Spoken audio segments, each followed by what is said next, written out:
Welcome to the podcast. Súbele volumen. Conversation with the people who were with me in the world TV. Carlos tonight. Historias de un reportero. Carlos tonight. Dale que viene lo bueno. Hey everyone, it's Carlos tonight. Thank you so much for watching and for listening on your favorite podcast platform. And throughout the month, we are celebrating LGBTQ Pride. As many of you know, June is the month when communities all over come together to celebrate and honor the 1969 Stonewall riots and work to achieve equal justice and equal opportunities for lesbian, gay, bisexual, transgendered, and questioning individuals. I hope whether you're an LGBTQ or an ally, you walk away learning a little bit something from these conversations. And if you have any questions, head over to our website, carlostonight.com, and let me know.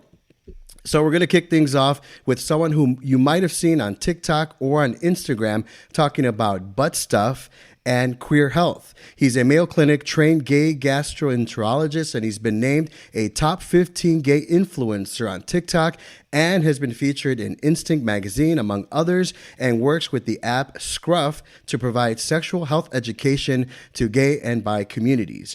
It's a pleasure to have Dr. Carlton all the way connecting to us from San Diego, California.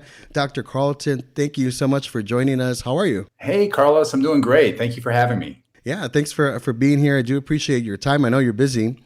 Let's start things off with something simple, something to start, I guess, the conversation and set things up. What does a gastroenterologist do? Great question.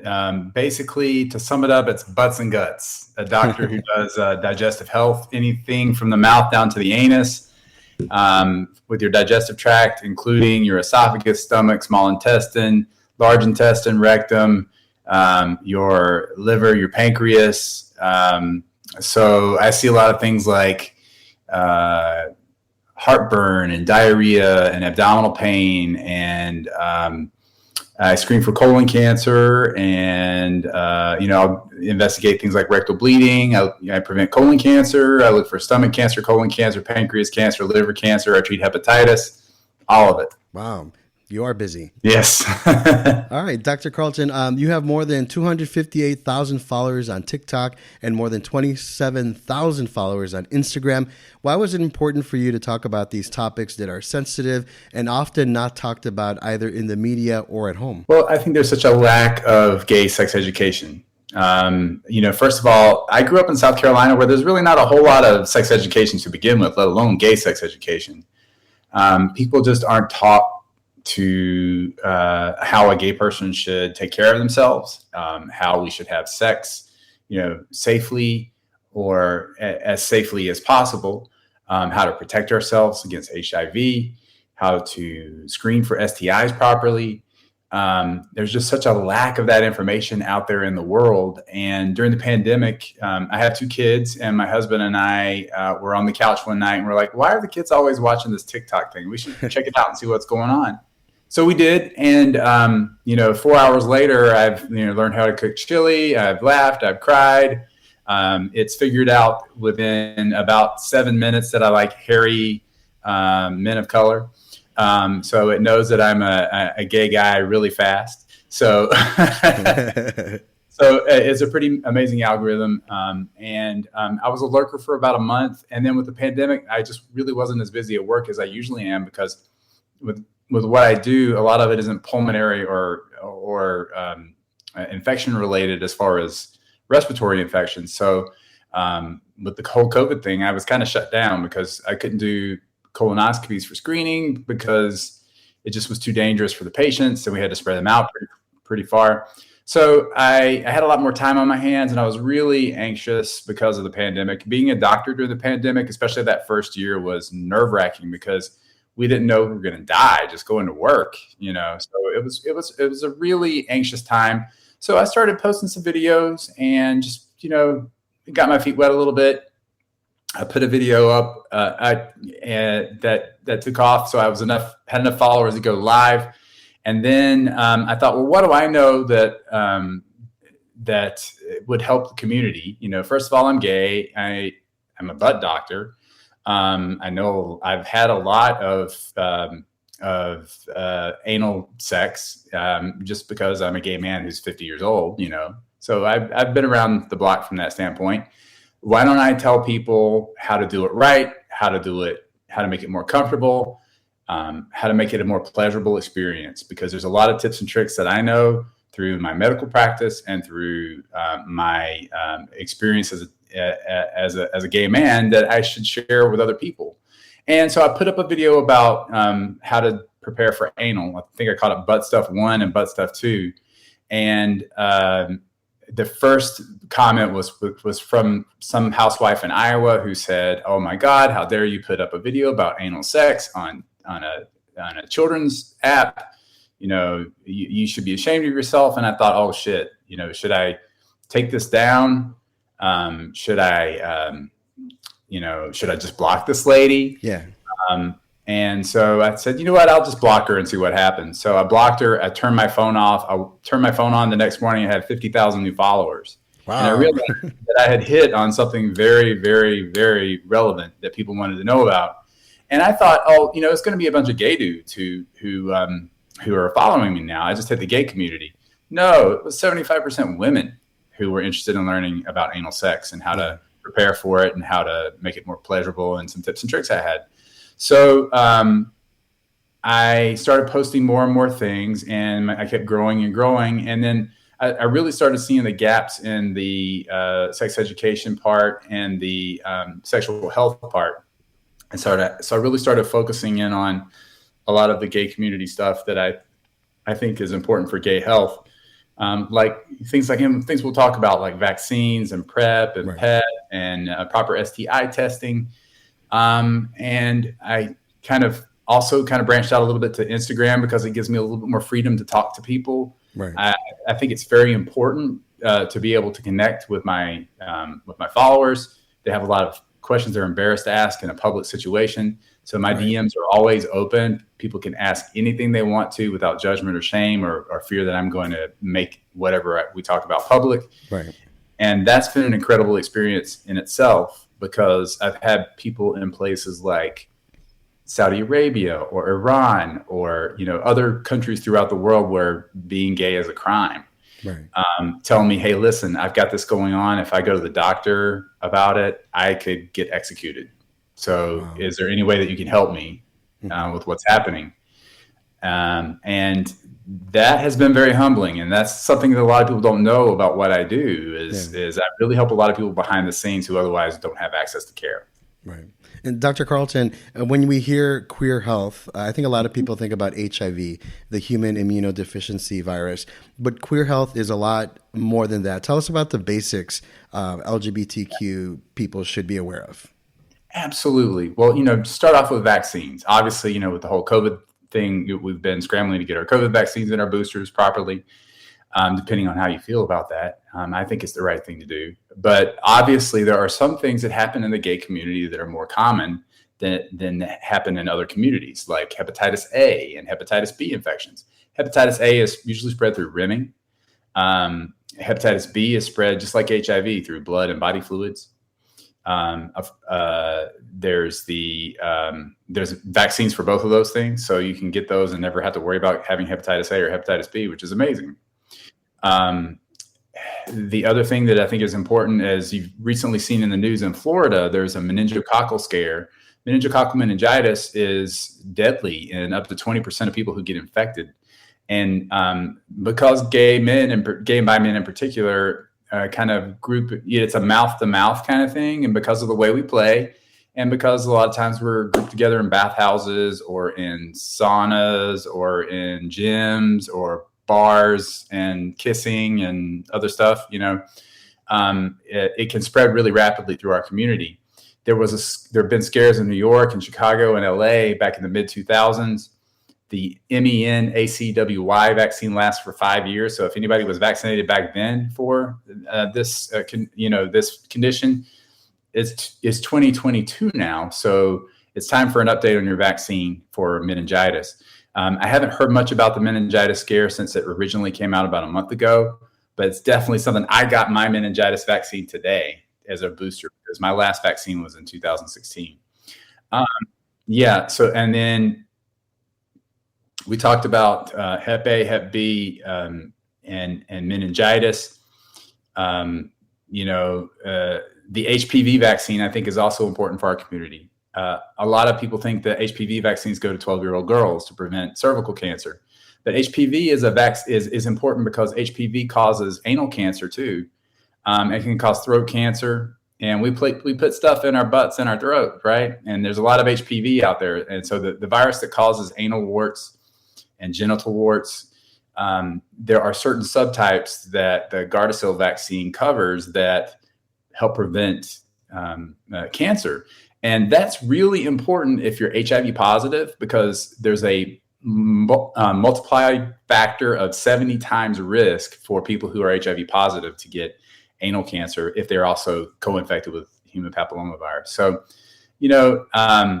I think it's a pretty reasonable thing for our community to get vaccinated for HPV. It's been extended, initially to young men, and then to men up to 26, and then now there's indications for up to age 45. I think you can, if you're in the right category where you haven't been exposed to human papillomavirus and you're at high risk of getting it, if you play without condoms, and you're particularly sexually active, I think it's absolutely reasonable to get your HPV vaccine after 45. The thought about the age is probably people think that you've been exposed to it already by that point. That's why it's not as effective. But for me, an ounce of prevention is really worth a pound of cure when it comes to anal cancer and throat cancer. And then for trans women, or for women who are trans, anyone with a cervix, it's important to make sure that you get your HPV vaccine. So girls and women who still have their cervix, or trans men who still have their cervix, I apologize for that. Trans men who still have their cervix should definitely make sure they have the HPV vaccine as well.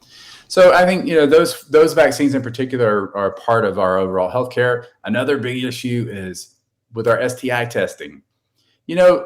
Traditional STI testing, you think of, okay, I'm going to go give a blood test and I'm going to go give a urine sample, and that's all I need. My blood test is going to cover my syphilis, HIV, hepatitis A and B and C. It's going to cover my those sorts of things. My urine test is going to cover my gonorrhea and chlamydia.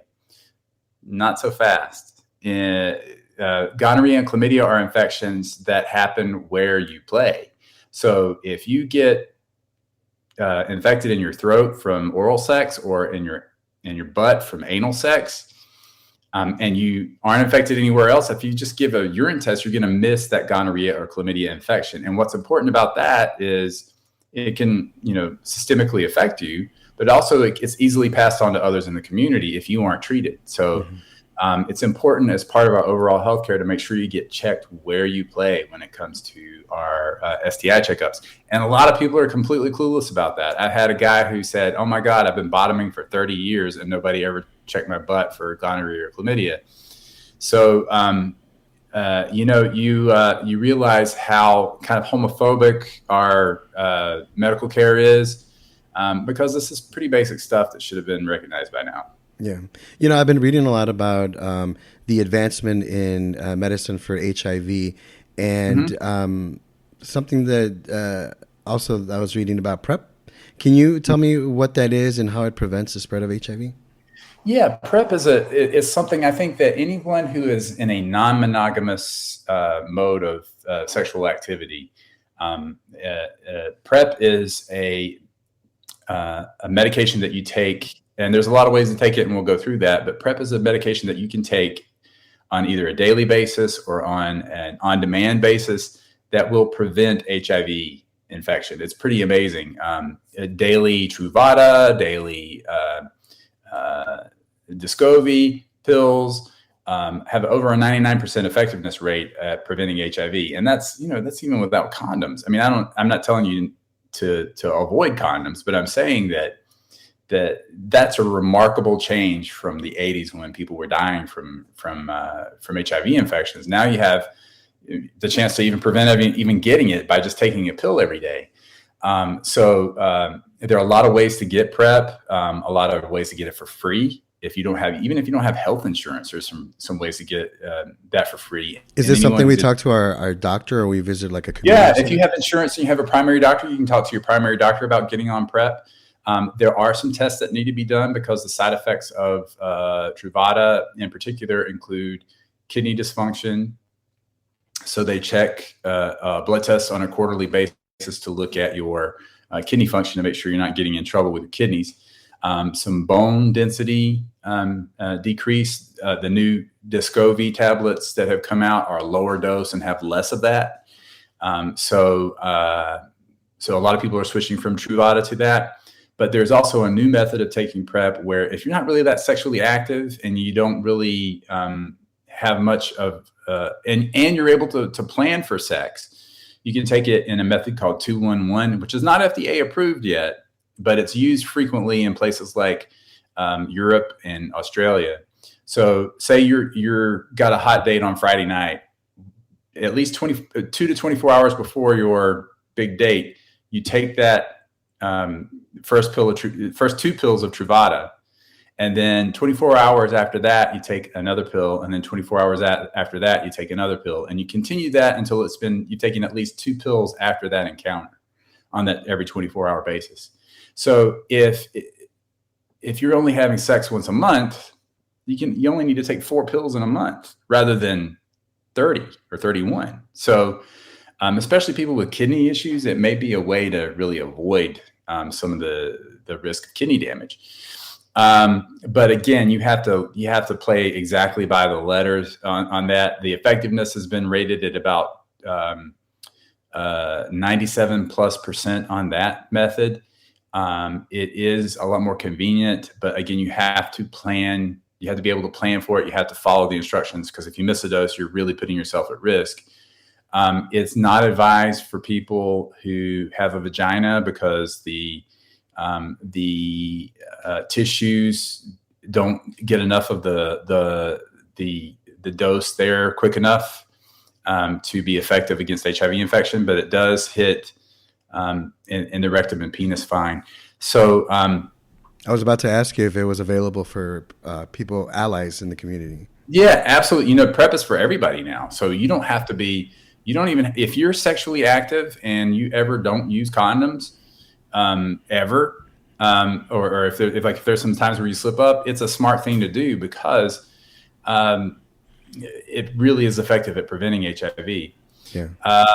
So now that 211 method is not to be used with Descovy. Descovy is a lower dose, and it hasn't been studied quite yet to see if that dose gets in quick enough to the tissues to be able to protect you against HIV infection.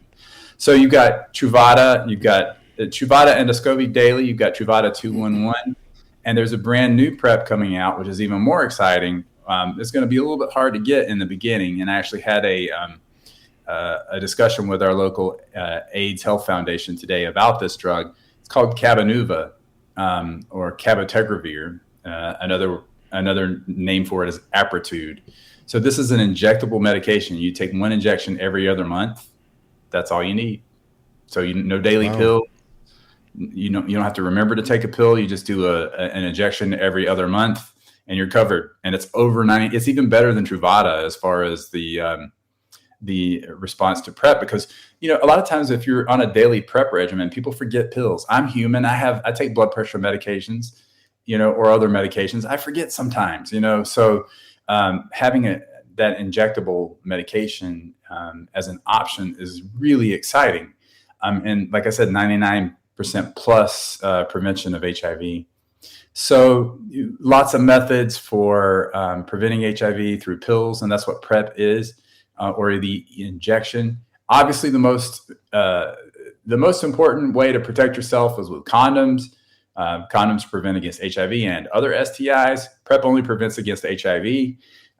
But in this day and age of PrEP use, a lot of people just aren't using condoms anymore. And I think one of the things that sets me apart from other doctors is I'm a realist about that. I realize people aren't going to use condoms no matter how much I preach about using condoms. you're going to make your own decision about that. And if that's what if you're going to use condoms, you're going to use them because you want to, not because I demanded that you said so. People stop listening to you when you start preaching all the time. So I'm in harm reduction theory. For me, I say, okay, if you're going to get out there and not play with condoms, number one, you have to be on PrEP, period. And then make sure you're getting your STI checks done at least once a quarter, more frequently if you're more active than that. So those are amazing ways to protect yourself in a preventive mode for HIV. So in the event that somebody goes to see their doctor to talk about all this and they get the brush off, what do people do? Well, you can be more demanding about it. You could there are also other ways to get PrEP these days through programs like Hey Mister and NERCS. Those are two companies that provide free PrEP and STI testing for people.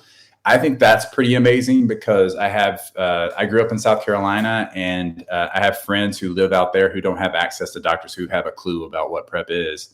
So for them, it's a great option because they're in a rural area. And also some people aren't out. They don't want their doctor, they're local. They're in a place where their local doctor, they don't trust their local doctor to keep even though it's against HIPAA to share information, your medical information. They don't want people to know in the office that they have, that they're gay or they're having gay sex, or that they could have an STD or something like that. So those companies are out there now as a method to have a greater outreach for PrEP as well.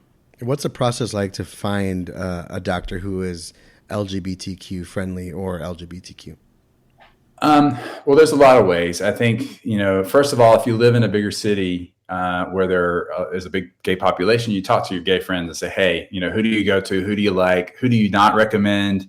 And try to figure it out that way. If you don't have a good network of word of mouth, as far as providers, the Gay and Lesbian Medical Association, or GLMA.org, has a zip code finder where you can research and see if there are gay or gay-friendly providers in your area that would be helpful in providing care for you. So that's another method. So I think that the information is out there, but if you just use those two methods, you'd probably be able to find something. Now, I can't guarantee you if you're in rural Arkansas or something like that, you're going to be able to find an LGBTQ provider. Right. But like I mentioned before, with these new companies out now to help you get PrEP, you can do at least telehealth visits to be able to do that sort of thing. In the world TV, Carlos tonight, historias de un reportero. Carlos tonight, dale que viene lo bueno. I'm talking with Dr. Carlton, a gay gastroenterologist from San Diego, California, who has a huge following on TikTok and Instagram, passing valuable health information to the LGBTQ community.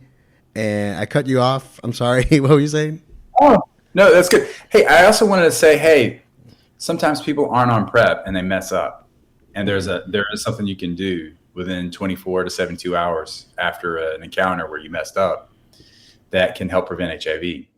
So in a situation where, say, you don't know your partner's HIV status, you know they're HIV positive, but you don't know if their viral load is detectable or not. Most guys these days who know their status are taking their medications and are undetectable. And when someone's undetectable, they can't pass HIV through sex.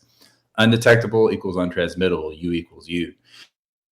But situation where you're out in a bar and you hook up and you don't know the status and you don't use a condom, or you're assaulted, or you have a needle stick injury with someone, there is something called post-exposure prophylaxis, or PEP, P-E-P, which a lot of people aren't aware of. PEP is a great way to prevent HIV infection even after the fact of a slip.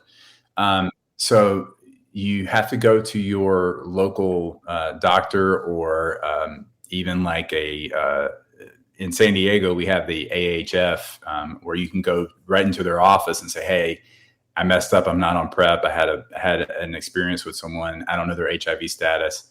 I think I should go on post-exposure prophylaxis. And you take a daily pill for combo for a month for 28 days, and it has a really high effectiveness at preventing HIV infection. Now, this isn't something to do routinely, but this is something to do if you have an emergency. And I can't tell you how many people who are friends of mine who should know better and be on PrEP already, but they mess up because we're all human, right? We all are human. We have those slips sometimes. I'm even seeing in my conversation today with AHF, they were telling me that they're seeing a new rise in new HIV infections in people who were taking PrEP at one point, but just got lazy with it and forgot to take it and didn't take it right. And they messed up and boom. Wow. So, take your PrEP properly. If you're not on PrEP and you have an emergency, within 72 hours, preferably within 24 hours, but as soon as you can, contact a provider about post-exposure prophylaxis as a method of preventing HIV. A lot of your content surrounds butt stuff, as you mentioned. And the other day you posted, what was it? You were going to Target and you were buying some stuff. We'll get into that in a little bit. But first, describe, for someone who's like listening or watching, describe the roles in a relationship between two men. Well, when it becomes in the sexual aspect of things, there's tops, there's bottoms, there's versatile, and there's sides. So a top is someone who prefers penetrative sex as a giver only. A bottom is someone who likes to receive penetrative anal sex from a top, or a versatile person likes both and can be versatile in how they. Sorry, my dog. Your dog is like. Woo. I was like, that's me, man. Why miss out?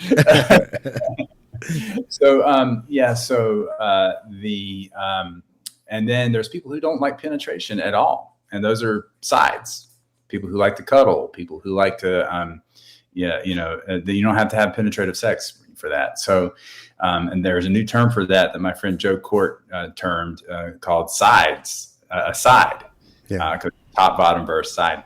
So anyway, so I think that's a really cool thing. So there's all kinds of ways to play. And obviously in relationships, there's all kinds of ways to have a relationship. Some people are monogamous, meaning they only have sex with each other. And if that's the case, then all this need for STI testing and PrEP and all that other stuff really goes out the window if you're both HIV negative or both HIV positive. But there are a lot of open relationships where people agree that sex is just sex, that they're allowed to have sex either together with their partner and someone else, or they can separately play with other people. And that one is the latter one is the most common one that I'm seeing in the gay community in the last several years. I don't know if it's just a male thing where we just realize that men are pigs and kind of just, like sex, and we realize there's not as much of an emotional attachment to it. But everybody's different. There are gay people who are monogamous, that's great. I think that's amazing. So I don't judge what you choose, but there's lots of options out there. Dr. Carlton, how important is knowing your basic anatomy back there, and how does someone identify their G-spot to make sex more pleasurable? That's a great question. So when you think about your basic anatomy, if your partner is in front of you and they're bent over, obviously the anus is just a circle of muscle, a nice circle. The external sphincter is made out of skeletal muscle, which you can control. So you can think, hey, I want to clench my butthole, and you can clench the external sphincter, right? The internal sphincter is made out of smooth muscle. So that internal sphincter is not controllable with your mind. You don't have control over that. It's only by stimulation. So you have the external sphincter, the internal sphincter, and that's what keeps you from having accidents. But those are the things that need to open up and lubricate so that you don't, so that you're able to have penetrative sex, that you don't get injured. I have some amazing tricks on how to open that hole up so that you have a more comfortable, more pleasurable experience. There's a technique I call the butt clock. I'm going to just use, this is going to be an over exaggeration, but there's this big roll of tape. So if you think of your hole as a circle like this, right? If you take your finger and go in about 2 inches and press over to the side right there at 3 o'clock and hold, not like killing the side of the anus there, but if you press against the anal canal, against that sphincter firmly but not painfully, right, that circle starts to open up a little bit. So it starts off as this tiny little thing, and then it starts to open up.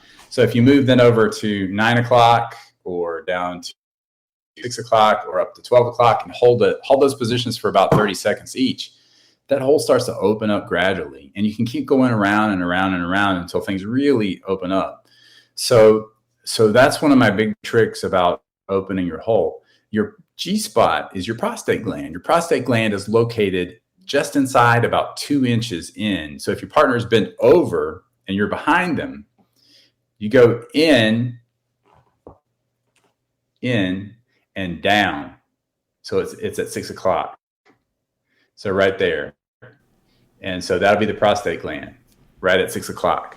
It's underneath the rectal mucosa. So the lining of the rectum there is going to be over the prostate. So that's the G-spot. So you don't have to go very far in. You don't have to have a 9-inch penis to go in and stimulate somebody's G-spot. You only need a couple of inches, right?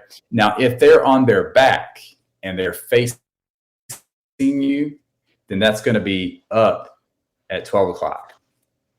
Again, about 2 inches in. So that's the G-spot. And I'm telling you, in my first initial experiences as a man, I never knew what pleasure was until that was stimulated at the same time as my penis was stimulated. I'm telling you, it threw the roof rocket ship to the moon pleasure with that stimulation. So I think a lot of straight guys are missing out. A lot of strict tops are missing out on that amazing pleasure that comes from prostate stimulation. Wow. So that's where your G-spot is. Gotcha. Good to know. What are some of the ways that bottoms can, or what are the ways so-called bottoms can do to get ready for a sexual encounter? Well, first of all, I think one thing that a lot of people miss that's really important is fiber. Fiber helps keep you regular. It cleans up a lot of the residue in your GI tract.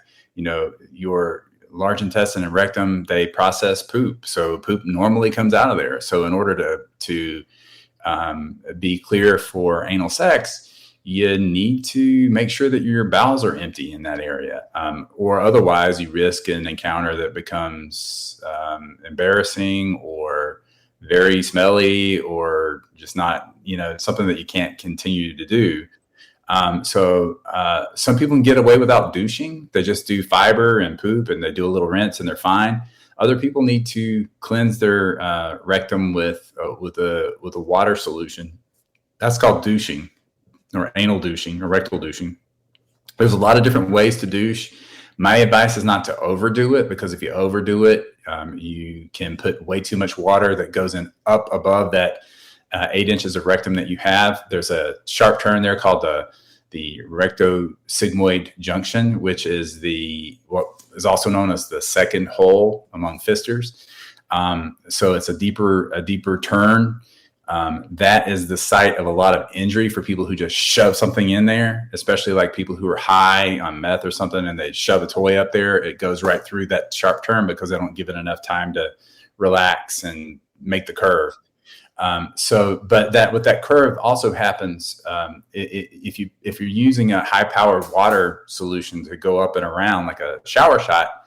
Water can get trapped around that turn and can flood back over during sex, and you can have like a flood of water come out during sex, which has happened. It happens, but it's avoidable if you just clean out the last little bit of your rectum. And for some people, it's once or twice they need to rinse and they're fine. Other people, it's a nightmare, and people describe being in there for 2 or 3 hours. That's ridiculous. There's no way. You don't need to be doing that. So I recommend lukewarm water. There's a bunch of fancy solutions that you can buy that a lot of doctors who I think it's kind of BS that all these fancy things that are marketed towards us. Lukewarm water is fine as long as you're only using that a little bit. You're not going to disturb your pH balance, and your microflora are going to be replaced with the next poop you take. So I don't get too bent out of shape about all that stuff. And literally, I have been a GI doctor now for about 20 years, and I don't think there's been a single person that came in and I diagnosed him as, oops, he douched too much. But if douching affects your bowel habits, then you're probably doing it too much. So, make sure you lubricate the tip of whatever you use so that you don't scratch your rectum. Don't use store-bought enema solutions, as they contain a lot of phosphates that can irritate your rectum and cause cramping, and also cause rectal irritation that can lead to increased risk for STI transmission. So my recommendation is just lukewarm water. If you're on fiber, it helps kind of just do a little rinse after, especially after a bowel movement or when you're about to have sex. There's one thing that people should know about called the gastrocolic reflex. There's a lot of jokes that you see about bottoms not eating all day, or you see two guys out for dinner and one's got a big plate of food and one doesn't have any food, and you can say, "Oh, I know who the bottom is." The science behind that joke is that there's something called the gastrocolic reflex, where when you eat, it stimulates your rectum to empty, usually within 5 to 15 minutes, but sometimes within an hour of eating. So it's not advised to go out and have a big meal and expect a bottom as soon as you get home, because you could have a lot of movement down in your rectum. You want that area clear. So I recommend, not getting too crazy with eating for about an hour before you play. Don't become bulimic or anorexic, about sex. Be reasonable, but it's a smart thing to do not to eat an hour before sex. Fiber and clean out with water, lukewarm water, so you don't burn yourself with too hot, you don't cause cramping with too cold. And then whatever device you use, it can be a shower shot, which attaches to your shower. Make sure you lubricate the tip. Don't turn on the volume of water too high. Or you could use a douche that you buy from a lot of companies that gently slide up in there, and you squirt the solution in, let it go, and then repeat as needed until things come out clear. So all the jokes about the water's not clear, it means you keep squirting water up in there, it floats out, it's still brown. So that whole, I can't stress enough how much fiber changes people's lives when it comes to douching. Now, not everybody tolerates fiber, but if you tolerate fiber intake, it really does a good job at preventing hours and hours of douching. That's something you can buy at Target, which is, I was talking about earlier, a video you did sure. when you went shopping. That was pretty cool. Yeah, I was surprised at how big a hit that video was. All I did was go into Target and pick 3 products that I thought were great for people who bottom or people who have problems with the butt to get. Number one is fiber. Fiber helps prevent hemorrhoid formation and fissure formation, and it makes bottoming easier because you decrease the residue in your colon and keeps you regular. Mm-hmm. And the second thing I recommended was a shower oil that you can just wash your butthole with to keep it sort of moisturized, but not too moist. Swamp ass is a real thing. Swamp ass is where you get really itchy and cracked and irritated back there from, working hard all day or sweating a lot or whatever. This stuff is really good at decreasing irritation from that. I'm sorry, I just used a Southern term called swamp ass. I've heard that before, though. I think if people can get the picture from and then finally, if you're having rectal pain, either from hemorrhoids or from a really rough session, some of us have them, you can put a couple of cups of Epsom salts and some warm water in about 3 to 4 inches in your tub, and 3 to 4 inches of warm water, and soak in it for about 15 minutes. And it really helps soothe and decrease the inflammation back there. And you can do that up to 3 or 4 times a day if you're having a lot of some pain back there. If it's severe pain, your doctor. But if it's just kind of like mild to moderate pain, you can sit in the tub, and it helps decrease hemorrhoid swelling and all kinds of things back there. Oh, wow. Something popular among the community is something called poppers. Tell us what they are and how they can be dangerous too. Good question. Poppers, no doctor's ever going to tell you how to use poppers, because it's a chemical, and we would be shot if we told you to use them. But I realize that people are going to use them. They're really popular in our community. So the scientific explanation about how they work: poppers are amyl nitrite based. They got their name because in the 60s they were used as a medication to dilate blood vessels around your heart. They were in a little poppable capsule that you had to pop open, and then you would sniff it. And once that amyl nitrite got into your bloodstream, it would dilate your blood. Had a narrowing to your heart arteries from a coronary spasm or a heart attack, it would decrease that spasm and allow things to relax. So it relaxes smooth muscle. Well, remember what else I told you was made out of smooth muscle? Your internal sphincter. So by relaxing the smooth muscle through amyl nitrate, not only are you relaxing smooth muscle in your blood vessels, but you're relaxing it in your asshole if you're bottom, or even in the vagina if you're for women or for people who have vaginas. But again, because you're dilating smooth muscle, you're also dilating your blood vessels. So people get an intense head rush because all that blood flow just starts pulsing up to their head. The dilation in blood vessel width also causes a drop in blood pressure just by physics. And so people can get kind of lightheaded and faint because their blood pressure drops. That is dangerous in a situation where you're in a steam room or a sauna or a super hot, sweaty dance floor. Because if you overheat, your blood vessels are also going to have a tendency to kind of dilate open a little bit too, to try to get flow. So I don't advise them to be used in steam rooms or saunas or bathhouse situations because it can lead to a dangerous drop in blood pressure. I've had a lot of people say, "Hey, I was in a bathhouse in Spain and some guy had a heart attack and died in the sauna because it was 140 degrees in there and he was sniffing poppers left and right." So, there's a smart way to use things. If you're going to use them, know your limits. Don't use them if you have blood pressure problems or if you have cardiac disease or neurological problems, or if you use them once and you have an adverse effect, then don't use them again. Another big thing that our community, especially people more my age, Viagra, Cialis, those medications, they have an effect where they also are nitrate based and they dilate blood vessels. They dilate the flow to your penis. So, but if you take the combination of Viagra and a popper, it drops that blood pressure even more, and you can have a stroke from just a lack of blood flow to your brain. So it's really important, these things to just be aware of. Now, it doesn't mean it's going to happen to everybody, and it doesn't mean it's going to happen to you. But these are things that, as far as my harm reduction protocol is, if you're going to use poppers, and I'm not going to tell you to use them, but if you're going to use them, at least don't use them if you have a lot of health conditions. If you're going to use Viagra, if you're going to be in a hot space. What a great segue. We were talking a lot about bottoms, but for the tops, something a lot of people in the community deal with is erectile dysfunction. You kind of mentioned that.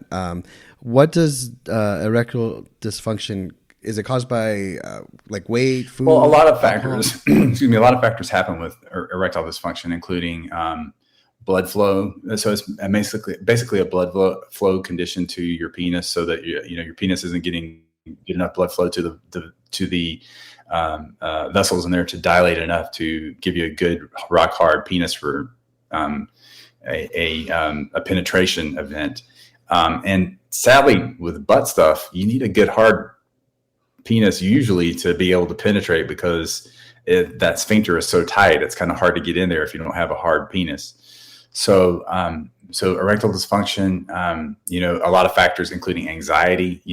You can be completely attracted to somebody and think they're the hottest thing on earth and get in your head about it, and then get to time where it's time to have sex with them and then just not be able to get hard. And that's the most frustrating thing in the world. Sound like I speak from experience there. Um, and then there's people who have blood pressure problems who are already on blood pressure medications, or even psychiatric medications like antidepressants. It can make it hard to get an erection. People with diabetes, people who are, you've heard of whiskey dick, where you can't get your penis hard because you're drunk. So all those things play a role. There are medications out, like I mentioned, Viagra and Cialis. Viagra is an immediate acting thing where you take it, and within an hour to up to 6 hours later, you can get hard. The main side effect of that, again, is headaches, because again, you're dilating those blood vessels. Also, stuffy nose, because the vessels to your nose also dilate a lot. Cialis. But Viagra is something you have to get from your doctor, right? Technically, yeah. I mean, it's a prescription. But there's a lot of ways to get it. You can get it from your doctor. You can do these telehealth things where you like from erectile. Yeah, where you can get erectile dysfunction medications through the mail, as long as you have a doctor's visit online or on the telephone. Cialis is a longer acting one. We call that the weekender. It's a medication that, unlike Viagra gives you the ability to get hard within about 6 hours, 1 to 6 hours after taking it, and then it wears off. Cialis, that ability happens for up to 48 hours after you take it. So, if you're going away for the weekend, you're going to be playing a lot. You want to make sure you're able to get hard. Cialis is a good option for people who have erectile dysfunction, because it lasts the whole weekend. This stuff does not make you hard. It does not make you orgasm. I mean, alone, it doesn't make you hard. It doesn't make you orgasm. You still have to be stimulated. You still have to be interested. It's not going to make you horny either. You have to be interested in sex for the stuff to still be able to work. So don't expect that it's going to make you horny, or it's going to instantly make you have an erection if you're not stimulated. And another thing that, before I forget, if that stuff doesn't work for you, there's a newer thing out that's an injectable. Now, a lot of people think of injecting a needle into their penis as like the end of the world, and there's like no effing way they would ever do that. But there is an injectable medication called Trimix, where Trimix, you have a tiny little needle, you inject it in, and your penis is rock hard. I mean, like rocket fuel. It's incredible. That can last. You don't want it to last more than 4 hours, because that's not healthy. But with the help of a urologist, if you're not really flying very well with Viagra or Cialis, then this stuff is really another good option for people who just are still struggling. And there are guys out there with diabetes, with hypertension, who struggle. But man, this stuff is it's like a magic wand. It's incredible. Totally. Makes you feel like Superman. You have to be able to put a needle in your penis, Yeah, it doesn't sound fun. I keep imagining while you're talking is the episode of The Golden Girls when Blanche's daughter is trying to get pregnant, and they're all talking about how she's going to do that because she's single. And when they find out, so I keep imagining B. Arthur's like, that's awesome. Anyway, so let's talk about body image. I think it's a problem in all communities. Why do you think it's such a bigger issue in the LGBTQ? I think, especially among gay men, the perfect body is something that has been marketed to us for 4 decades at least, if not 5. That whole image of having to have no body fat. This isn't, X isn't sexy, Y isn't sexy, or, A is sexy and B is sexy, but not this. So, everybody's different in what they like. Some people like chunky guys, some people like dad bods, some people like bears, some people like cubs, some people like muscle. That's okay. But I think those stereotypes are reinforced in so many aspects of, you see it on Instagram where, everybody's like shirtless, and there are a lot of guys who are breaking these stereotypes that are bears, or, in the traditional marketing standpoint, you would never have seen that in the past, but these guys are very proud about their bodies and they don't care. And like even kind of on the straight side, like Lizzo, you see Lizzo now, she's getting out there. She's got a big old ass. She don't care. You know, she's making money. She's making hers. So I don't think we should either. I think, do what makes you happy and find your crowd that makes you happy and that likes you and go with that. I suffered from body image problems big time. When I was in my 30s, I thought I had to be this, gay man with a perfect body. 4 aspects of body image, including the way you see yourself, the way you feel about the way you look, the thoughts and beliefs you feel about your body, and the things you do in relation to the way you look. Are there ways to improve body image? I think, reinforcing yourself, to yourself, to stand in front of a mirror and look at yourself and tell yourself that you're beautiful. I think that's a really big way to reinforce body image. When someone compliments you, take those compliments and hold on to them and say, hey, yeah, they really like that. That makes me feel good. Lizzo does that in her concerts before she starts. She makes the I saw Lizzo live in San Diego, which was awesome, man. Yeah. That's exactly what she did. She goes, you are beautiful. You're enough. Stand in front of a mirror. You are enough. Yeah. You're beautiful. And I love that. Yeah, that's great. How dangerous can body image become? Can it lead to like drugs or alcoholism? Oh, it can lead to a lot of things. It can lead to anorexia, eating disorders, right. Bulimia. I think I almost had an eating disorder. I was so skinny, It can lead to emotional problems like anxiety and depression. Like you don't feel like you're good enough and you become depressed about it. And some people even suicidal. Yeah. I think it can lead to substance abuse, testosterone abuse, cocaine abuse to kind of get that look, So I think that it's really something that we ought to talk about more. Dr. Carlton, I think what you're doing on TikTok and Instagram is helping a lot of people in all communities of all ages. What's the reaction you've been getting? It's been pretty crazy, I have to tell you. I've had I never expected this. I never did this for attention, but I went to Bear Week in Provincetown last summer, and I would walk down the street, and every 5 feet, somebody would be like, Dr. Carlton. Can I take a picture with you, Dr. Carlton? Can I take? Let's talk about butt stuff, or can we do a TikTok together?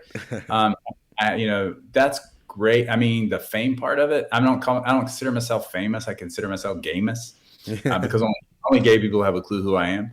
But to go into a bar, no matter where I'm at, people go, "Oh, you're that guy from TikTok, or you're that guy from Instagram, or I love your videos." That's really cool. It means it's getting out there. And I know, feedback on Instagram, bottoms say, "Hey, I had a top come over last night. I didn't tell them to butt clock me, but they totally butt clocked me and loosened me up before sex. And so your information is definitely getting out there." So that kind of cracked me up.